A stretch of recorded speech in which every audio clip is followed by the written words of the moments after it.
I'm about to spill all the tea. Hi everyone and welcome back to my channel. To preface this video, I have studied from Ignou, which is Indira Gandhi National Open University, which is a distance learning university in India and internationally. I've studied with them for 5 years. I did Bachelor's of Tourism Studies with them and then Masters of Tourism Management. Now, that Masters. Oh, that Masters. I met a teacher who made my learning Masters experience hell. So if you're interested, keep on watching. So, welcome to my story time. Now, you know how we're used to having 5 subjects each year to study in India, right? Well, for masters we had 8. Now, for one of those subjects, you have to write a dissertation, which is kind of like thesis on a topic which you pick up. First, you discuss that topic with your teacher, then you get approved by the teacher, then they write a letter, everything, then you send like a mini summary of the project, like what are you going to do, how are you going to do it, to the Ignou head office. Then they're going to approve it and bring it. Then you make the entire thing with the help of the teacher and then you send that for approval to Ignou.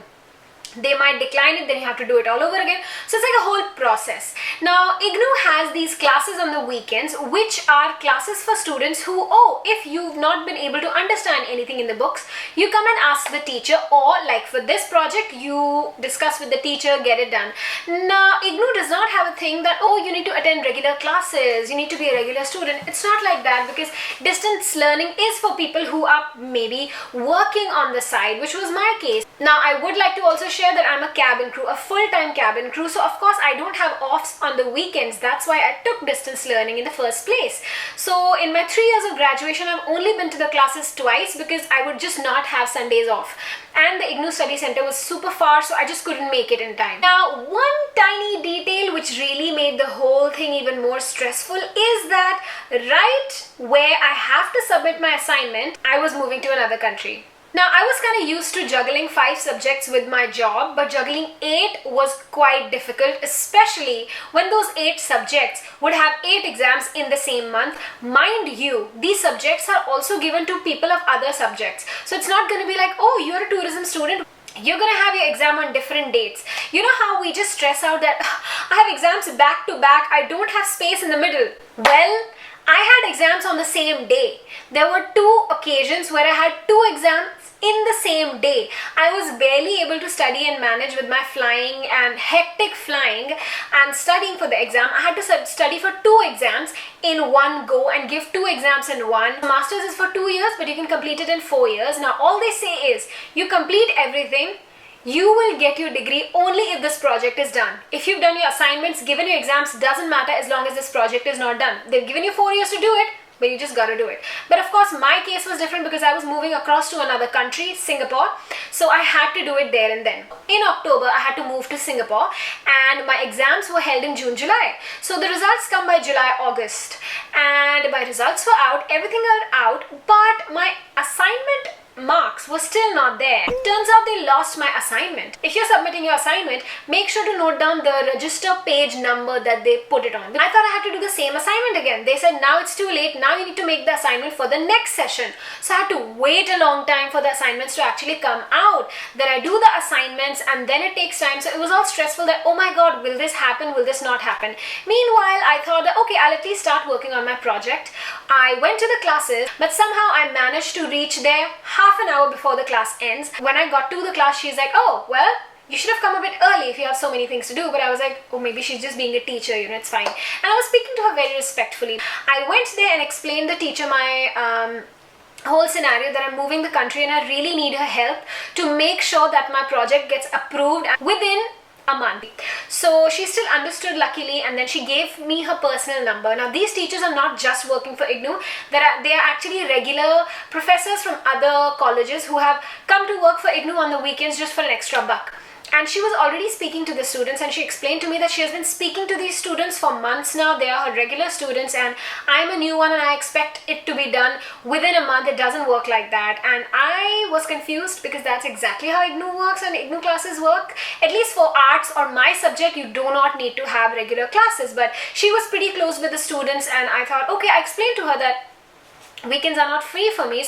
So she gave me her number and she said that we can communicate via email, and that was very helpful to me. So I did it. Every email she was getting a bit agitated because she did agree that she'll help me by email, but then she was a bit agitated that why am I not meeting her in face to face and she has to do this over email, or that I'm not able to explain to you by email, so I'll give you my phone number so we can talk about it. So the first call that I had with her, she had gotten pretty annoyed by then. Fix it, do the corrections in my project according to what I understood, but apparently it wasn't correct or whatever, and she was losing patience with me. So this one fine night, and I asked her, can I call you? I'm so sorry it's late at night, but I have a flight in the morning. I would have flights the whole day, guys. So she said, yeah, it's okay, because she would have classes in the morning. So she said, it's fine, just call me.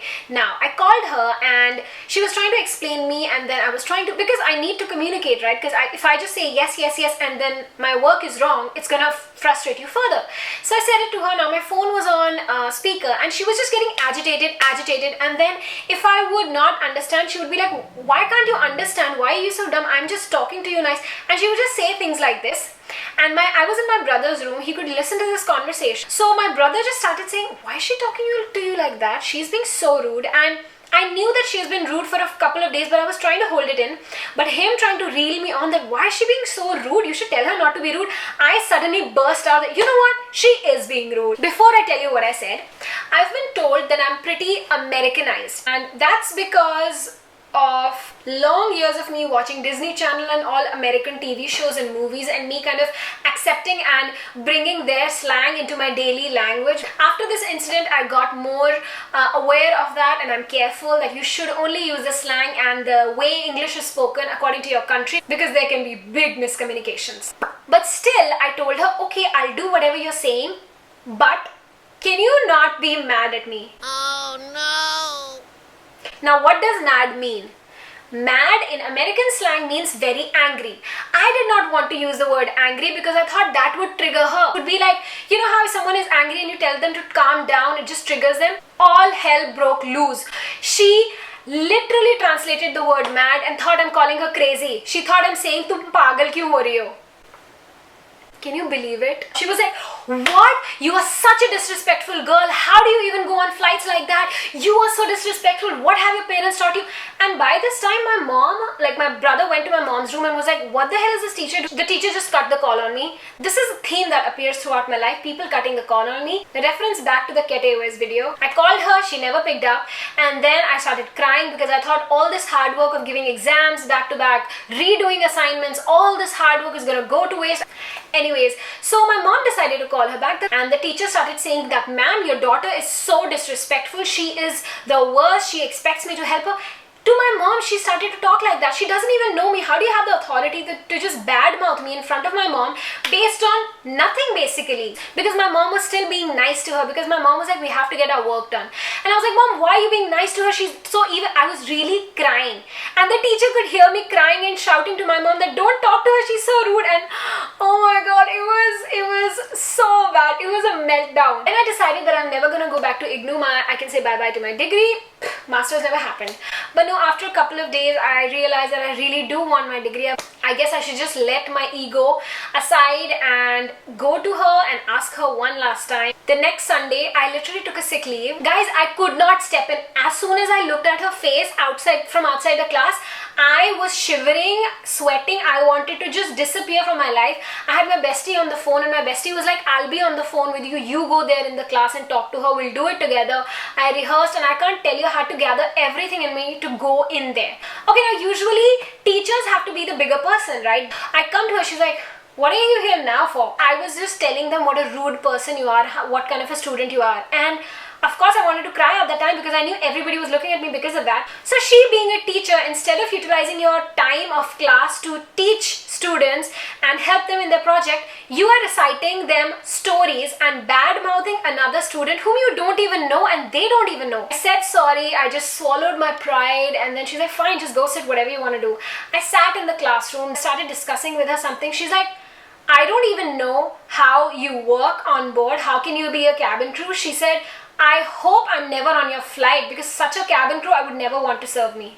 That's the kind of stuff she told me. She said, I hope I'm never on your flight. She just straight up refused. She said, I don't even want to look at your face. Even looking at your face makes me angry. What kind of a teacher says that to a student's face in front of a full class? But okay, there was one ray of kindness in her where she gave me the number and name of another teacher who could help me. She said, go work with that teacher. I don't want to work with you. I hope I'm never on your flight. And if I see you on a flight, I'm gonna go back. Amazing. I did complain about her to Ignou later on, but I don't think anything happened there.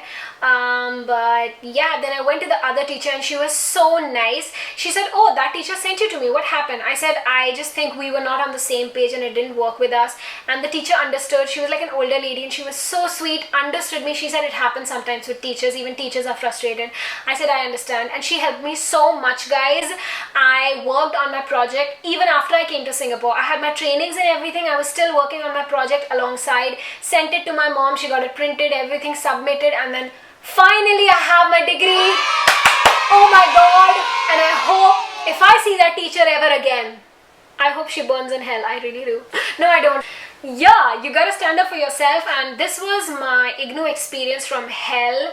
I don't know what you're gonna learn from it, but I learned to not use American slang normally and just to use what I mean. If I would have just said, why are you getting angry? Or I would have just kept my mouth shut, listened to a teacher scold me and get my work done. My brain, I swear, my brain shrunk 2 sizes during that time because I was under that much pressure. My goodness. I don't know how I survived, but now I have the degree. We are done. I'm never studying with Ignou again. But if you're planning to, you can watch my other videos, which I'll link on the screen right here. Let me know, what are your thoughts? Are you on the teacher's side? Can you see her side? Or what was happening? Explain me the scenario in the comment section below. Like this video if you like rants, and I'll see you in my next one. Bye-bye. Take care.